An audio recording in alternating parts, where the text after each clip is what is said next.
بسم اللہ الرحمن الرحیم۔ السلام علیکم۔ رائٹ سائڈ ود فیری کے ساتھ خوش آمدید۔ شہداء کو یاد کرنا بھی کسی شہادت سے کم نہیں۔ ظلمات سے نور تک کا سفر، قسط نمبر 9۔ رات کا وقت تھا۔ ابراہیم نے ایک بٹالین کے جوانوں میں پڑھنا شروع کر دیا۔ تھکاوٹ اور مجلس کے طولانی ہو جانے کی وجہ سے اس کی آواز بیٹھ گئی۔ مجلس ختم ہونے کے بعد دوستوں نے ابراہیم کی آواز کی نقل اتاری اور کچھ ایسی باتیں بھی کیں جس کے بعد ابراہیم ان سے بہت ناراض ہو گیا۔ رات سونے سے پہلے وہ بہت غصے میں تھا۔ کہنے لگا، میری اپنی بات ہوتی تو کوئی مذائقہ نہیں تھا، لیکن ان لوگوں نے حضرت زہرا سلام اللہ علیہا کی مجلس کے ساتھ مذاق کیا ہے، لہٰذا میں آئندہ نہیں پڑھوں گا۔ اس نے دوبارہ پھر قسم کھائی۔ میں نے بہت سمجھایا مگر وہ نہ مانا۔ صبح نماز فجر سے پہلے اس نے سب جوانوں کو بیدار کیا اور اس کے بعد حضرت زہرا سلام اللہ علیہا کے فضائل پڑھے۔ ابراہیم کی خوبصورت آواز اور ان الفاظ نے سب جوانوں کی آنکھوں کو اشکبار کر دیا تھا۔ میں حیران تھا کیونکہ ابراہیم کی قسم سن چکا تھا۔ ناشتے کے بعد ہم جوانوں کے ساتھ سومار آ گئے۔ میں اس کے عجیب و غریب کاموں کے بارے میں سوچ ہی رہا تھا کہ ابراہیم نے ایک معنی خیز نگاہ مجھ پر کی اور کہا، تم یہی پوچھنا چاہتے ہو نا کہ میں نے قسم کھانے کے باوجود ذاکری کیوں کی؟ میں نے کہا، بالکل، تم نے رات قسم کھائی تھی کہ… میری بات کو کاٹتے ہوئے اس نے کہا، جو بات میں تمہیں بتانے جا رہا ہوں جب تک میں زندہ ہوں تم کسی سے نہیں کہو گے۔ پھر خاموش رہنے کے بعد بولا، گزشتہ رات مجھے نیند نہیں آ رہی تھی، لیکن آدھی رات کو ہلکی سی آنکھ لگ گئی۔ اچانک میں نے دیکھا کہ حضرت زہرا سلام اللہ علیہا بنفس نفیس تشریف لائیں اور مجھے کہا، یہ مت کہو کہ میں نہیں پڑھتا، ہم تم سے محبت کرتے ہیں۔ جو کوئی بھی کہتا ہے کہ پڑھو تو تم ضرور پڑھو۔ پھر وہ اتنا رویا کہ اس سے بات کرنا دوبھر ہو گیا۔ آنسوؤں کا طوفان تھا میری آنکھوں میں۔ میرے آنسو پلکوں کی سرحد پار کر کے شہید کی عظمت کا اقرار کر رہے تھے۔ اے شہید، آپ کا راستہ عشق کا راستہ ہے، اصلاح کا راستہ ہے۔ آپ کا مقام کہ جسے سردار الانبیاء صلی اللہ علیہ وآلہ وسلم کی عصمت کبریٰ پر فائز بیٹی نے کہا کہ ہم تجھے چاہتے ہیں۔ اے شہید، آپ کو آپ کی آقا زادی سلام اللہ علیہا کی عصمت کا واسطہ، مجھے اپنا راہی بنا لیں، راہ حق کو مجھ پر واضح کریں۔ میں نے بہت بے بسی کے عالم میں تڑپتے ہوئے شہید کی باحیا نگاہوں کو دیکھتے ہوئے التجا کی۔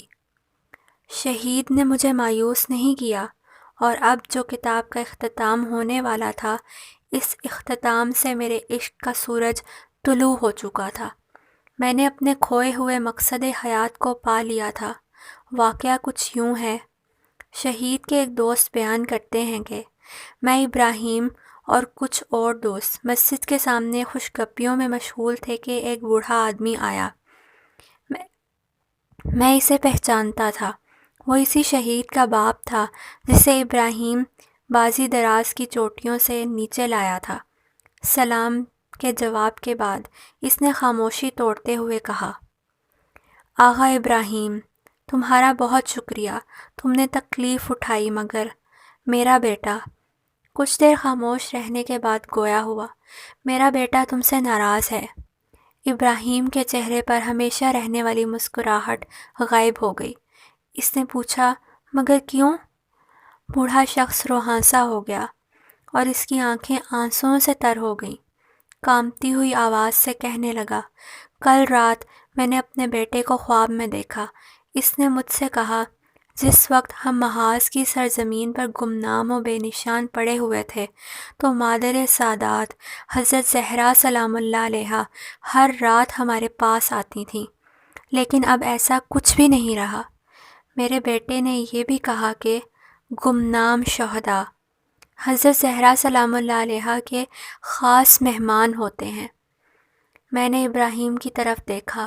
اس کی آنکھوں سے موٹے موٹے آنسو اس کے رخساروں سے پھسلتے ہوئے نیچے گر رہے تھے۔ میں اس کی سوچ پڑھ سکتا تھا۔ اس نے اپنی کھوئی ہوئی چیز ڈھونڈ لی تھی، گمنامی۔ ابراہیم کہا کرتا تھا کہ میں شہادت کو بہت زیادہ پسند کرتا ہوں، لیکن چاہتا ہوں کہ سب سے خوبصورت شہادت میرے نصیب میں ہو۔ میں نے حیران ہو کر اسے دیکھا، آنسوؤں کے قطرے اس کی آنکھوں سے بہنے لگے۔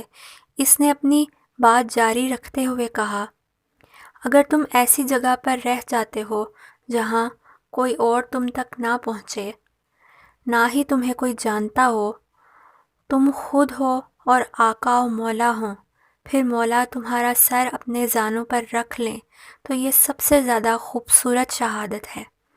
میں نے کہا، ابراہیم بھائی، خدا کا واسطہ ایسی باتیں تو نہ کرو۔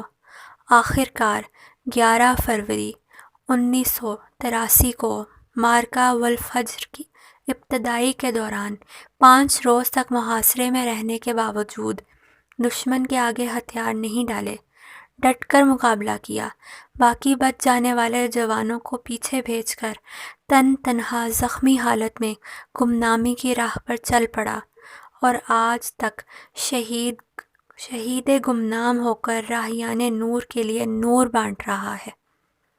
وہ اپنی ماں سے یہ دعا کرنے کا کہا کرتا تھا کہ میں گمنام شہید ہوں۔ حضرت زہرا سلام اللہ علیہا سے والہانہ عقیدت کی بنا پر اس کا یہ کہنا تھا کہ جب میری آقا زادی کی قبر کا نشان معلوم نہیں تو میں یہ کیسے برداشت کر سکتا ہوں کہ میری قبر کا نشان ہو۔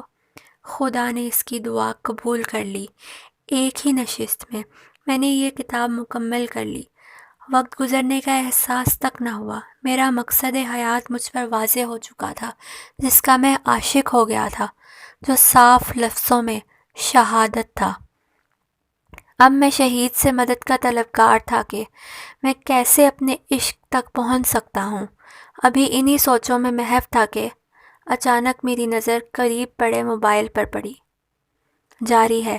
مزید جاننے کے لیے دیکھیے برائٹ سائڈ ود فیری، اور ہماری ویڈیوز کو لائک اور سبسکرائب کریں اور آگے شیئر کریں۔ جزاک اللہ خیر۔